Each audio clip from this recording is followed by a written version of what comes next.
Selamat bergabung kembali teman-teman netizen atau warganet yang merupakan pecinta, penggemar dan juga penggila olahraga sepak bola pada umumnya dan khususnya sepak bola Indonesia. Di konten kedua dari channel YouTube Bola Bung Binder hari ini, saya ingin membahas tentang keberhasilan dari Persija Jakarta dan juga Persib Bandung yang bisa lolos ke partai Grand Final dari Piala Menpora tahun 2021. Akan ada 2 leg dari partai Grand Final ini.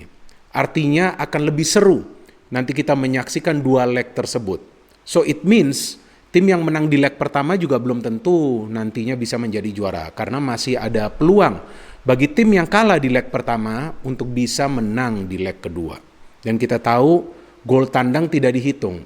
Jadi ya setiap game ini mulai dari babak semifinal adalah partai final. Karena di semifinal kan juga kita tahu bahwa tidak dihitung gol tandang. Jadi memang tim-tim yang bertarung di semifinal selain Persib dan juga Persija Jakarta adalah PSM Makassar dan juga PS Sleman bermain luar biasa juga. Sama seperti 2 tim ini yang sudah lolos ke final. Dan saya perhatikan para pemain yang berpartisipasi dengan klub mereka masing-masing di Piala Menpora ini bermain serius, bermain ngotot, berjuang habis-habisan, pantang menyerah. Maka itu ada begitu banyak pelanggaran yang terjadi di beberapa pertandingan dari Piala Menpora tahun 2021. Ada beberapa kartu merah yang diberikan oleh wasit kepada beberapa pemain. Ada banyak kartu kuning yang diberikan oleh wasit ke banyak pemain. Jadi terlihat bahwa para pemain ingin memberikan yang terbaik bagi klub yang memang mereka bela. Ini sebuah sinyal yang sangat positif. Tinggal sekarang bagaimana para pelatih bisa menerapkan taktik yang sesuai agar juga para pemain nanti bisa bermain lebih cerdas lagi. Itu yang sangat penting kan, taktik permainan. Itu yang membuat sebuah tim bisa unggul atas tim lainnya. So, tactic is always important in football. Taktik yang tepat bisa melumpuhkan tim lawan. Taktik yang salah bisa menjadi bumerang bagi tim tersebut.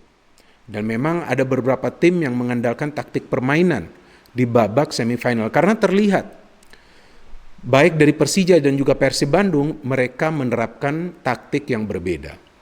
Persija dengan staying powernya, coba ya teman-teman perhatikan, setelah Persija kalah di first game lawan PSM Makassar, kan defense mereka makin solid, mereka hanya kemasukan 1 gol lawan Bayangkara FC. Semifinal mereka tidak kemasukan gol, tidak banyak peluang dari PSM Makassar.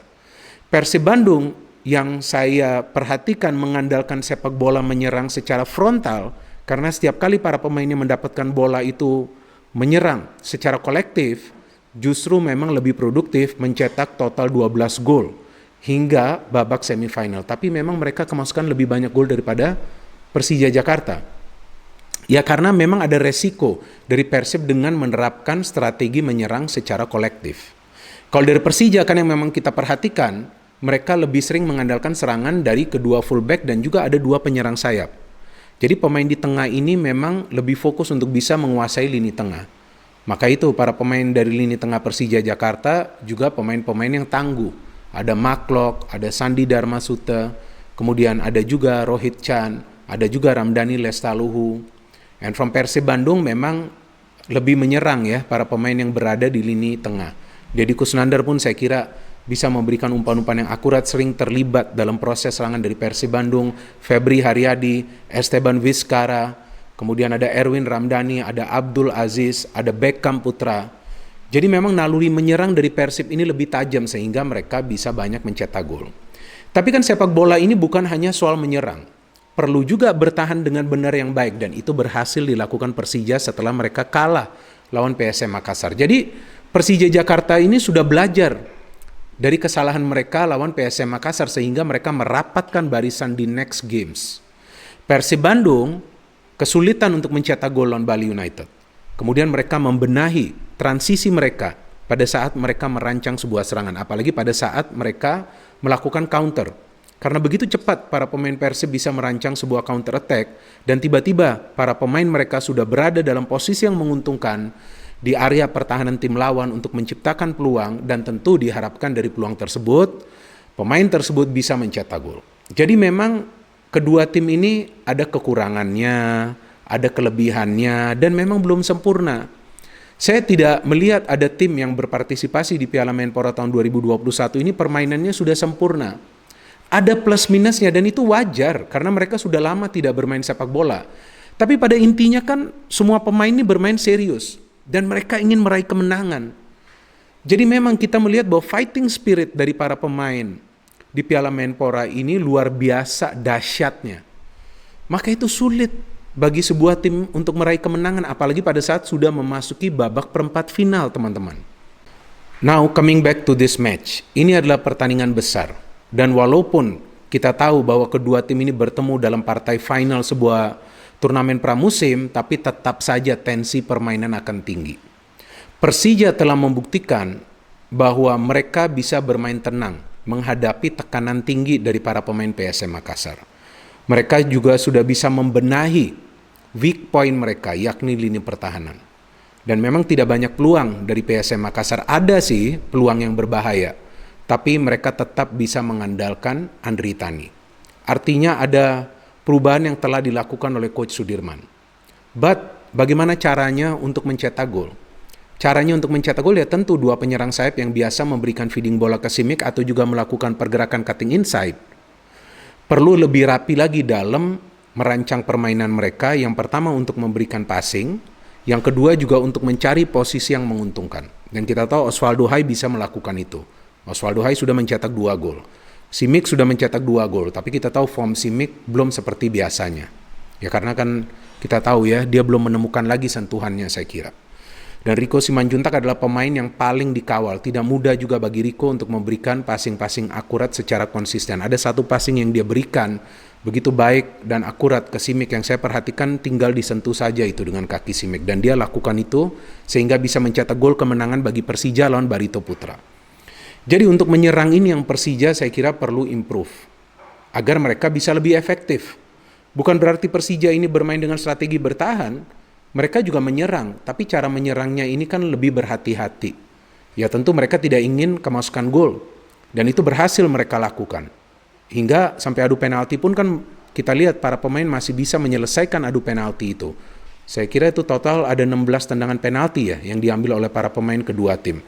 Dan Persija akhirnya bisa menang dengan skor 4-3. Memang adu penalti itu juga bukanlah sebuah pertarungan yang mudah ya dimenangkan, walaupun juga memang bergantung juga kepada eksekusi dari para pemain dan juga form dari penjaga gawang. And Persib Bandung, saya perhatikan bahwa dalam urusan melakukan serangan, tim ini begitu cepat bisa merancang sebuah permainan dalam 2 atau 3 kali sentuhan atau passing. Jadi memang Persib Bandung ini lebih menakutkan dari cara menyerang mereka. Dan buktinya kan kita tahu bahwa ada Ezra Walian, ada Freds Butuan, dan juga ada Wander Luiz, ditambah Ferdinand Sinaga yang berposisi di lini depan dari Persib Bandung sudah mencetak gol. Ezra dan Fred sama-sama 3 gol, Wander Luiz 2, and Ferdinand 1 gol. Ya memang sih Ferdinand juga tidak selalu bermain kan sebagai starter di Persib, karena saya kira Ezra dan Wander lah yang merupakan duet ideal bagi Persib Bandung di depan. Mereka punya speed, mereka punya kemampuan dribbling yang baik, dan mereka juga sudah proof bisa mencetak gol. Di partai krusial di semifinal kan mereka mencetak gol. Dan juga Wander Luiz kita tahu mencetak gol lawan Persebaya Surabaya, itu adalah gol yang penting dia hasilkan. Jadi memang saya kira bahwa pertarungan akan berlangsung ketat. Karena kedua tim ini punya strategi permainan yang mirip tapi beda. Mirip artinya dua-duanya mengandalkan strategi menyerang, tapi cara menyerangnya kan berbeda. Masalahnya bagi Persib Bandung bahwa pertahanan mereka ini belum bisa rapi, ya. Pertahanan mereka ini koordinasinya masih tidak sebaik di antara para pemain Persija di lini pertahanan mereka. Jadi jika para pemain Persib bisa melakukan serangan secara kolektif, tapi dalam urusan bertahannya ini belum secara kolektif.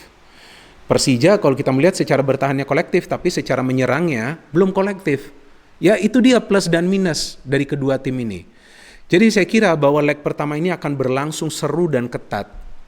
Dan saya sih tidak yakin bahwa final ini akan diselesaikan melalui adu penalti.